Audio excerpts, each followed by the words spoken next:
नमस्कार दोस्तों, आप जुड़ चुके हैं वॉइस ऑफ एमपी से और मैं हूं अब्दुल अली ईरानी। मैं अभी मौजूद हूं जावरा विधानसभा के गुदरखेड़ा गांव में। सर, विधानसभा प्रभारी हैं आप।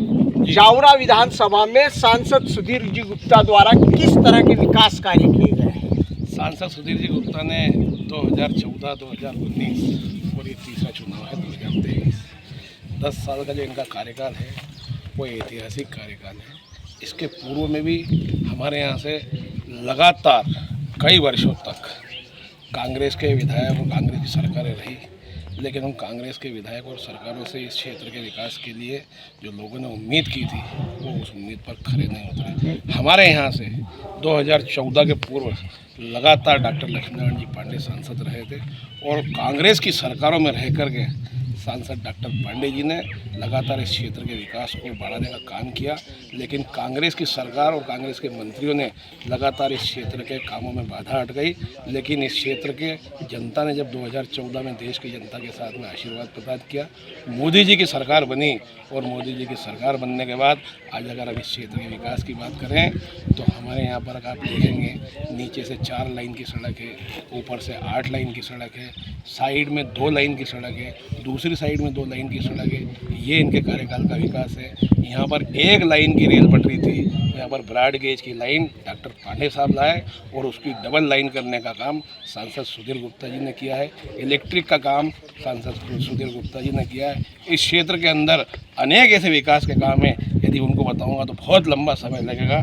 ये हमारे क्षेत्र की विकास गाथा सांसद सुधीर गुप्ता जी ने बढ़ाई है। डॉक्टर लक्ष्मीनारायण जी पांडे 8 बार सांसद रहे और यदि इस बार सुधीर जी गुप्ता जीतते तो ये भी अपने आप में इतिहास हुआ कि कोई व्यक्ति लगातार 3 बार सांसद बनेगा।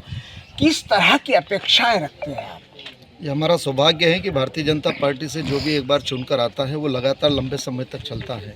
जैसा कि अभी महेश जी ने बताया कि डॉक्टर लक्ष्मण जी पांडे का लंबा कार्यकाल रहा है और उनके नेतृत्व में हम लोग जैसे कार्यकर्ताओं को भी एक घड़ने का काम हुआ है। हम तो बहुत छोटे थे उस समय से डॉक्टर लक्ष्मण जी पांडे क्षेत्र का नेतृत्व कर रहे थे और हमें पूरी उम्मीद है कि सुधीर जी गुप्ता तीसरी बार लोकसभा के सांसद बन के यहाँ से जाएंगे और मुझे लगता है कि लगातार भारतीय जनता पार्टी की सरकार बनेगी और सुधीर जी गुप्ता हमारे यहाँ से लगातार नेतृत्व करेंगे। और निश्चित रूप से अभी जो महेश जी ने बताया उनके नेतृत्व में विकास के कार्य हो रहे हैं। और मैं आपको बताना चाहूँगा कि 2003 के पहले जो मध्य प्रदेश था आज 2024 में मध्य प्रदेश की एक तस्वीर बदल चुकी है और उसी का परिणाम है कि पहले मैं किसान मोर्चे का प्रदेश उपाध्यक्ष हूँ, मैं किसानों की बात करता हूँ और पहले 1800 मेगावाट बिजली पैदा होती थी, आज 18 से 19,000 मेगावाट बिजली मध्य प्रदेश में पैदा हो रही है।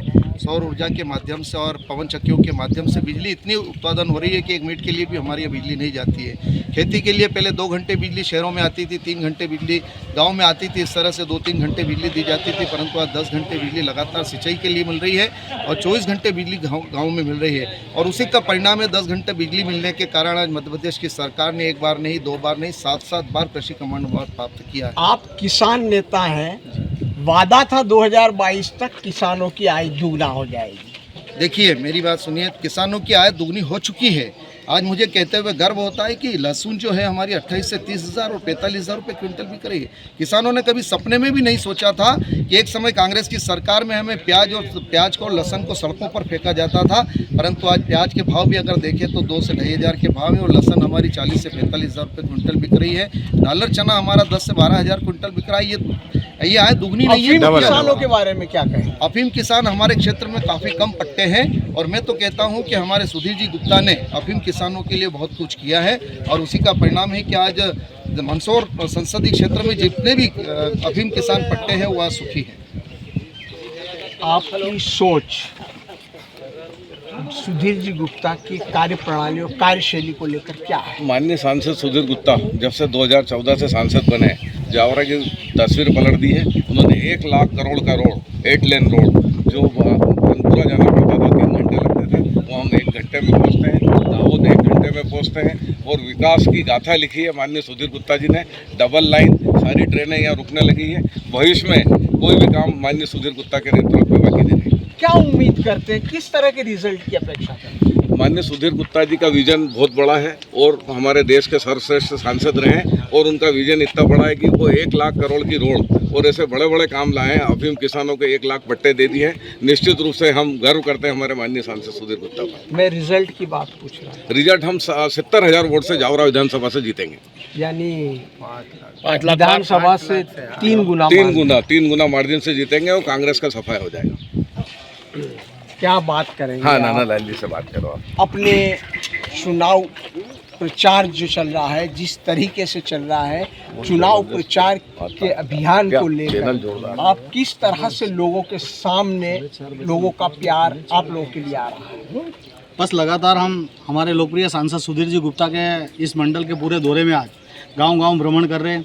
सब जगह से अच्छा रिस्पॉन्सिबिलिटी मिल रहा है, हर जगह स्वागत हो रहा है और गांव में लगातार जो विकास कार्य हुए उन लोगों को भी पता है कि हमारे गांव में एक तरफ से जुड़ा हुआ था। आज गुडरखेड़ा की बात कर ले तो कहीं यहाँ कांग्रेस की सरकार में रोड नहीं था, अभी भी रोड है। अपन आप जाओ, यहाँ जाओ अपने इस गांव में, इधर रोड है, सिरपुर का रोड है और ये बहुत जल्दी अपना रोड बन जाएगा अम्बा वाला, है ना। और हमारे लोकप्रिय सांसद सुधीर जी गुप्ता ने काफी विकास कार्य करे हर संसदीय क्षेत्र में। आप दौरे पे साथ हैं, लोगों की क्या अपेक्षाएं भी तो सामने आ रही होगी। आप केवल एक बात कह रहे हैं। आप आपके घर की फैमिली की बात करेंगे तो अपेक्षा कभी भी किसी की भी पूरी नहीं होगी। अपेक्षा दिन पे दिन बढ़ती जाएगी। अपने पास 5 जोड़ कपड़े हैं तो 8 जोड़ कपड़े फिर सिलाएंगे, अपेक्षा कभी पूरी। लेकिन वो हर गाँव में कोई काम ऐसा बाकी नहीं है कि जो भारतीय जनता पार्टी की सरकार में नहीं हुआ। करीब करीब काम हो चुके हैं, जो बचे काम है और निश्चित मोदी सरकार में इस 5 साल के कार्यकाल में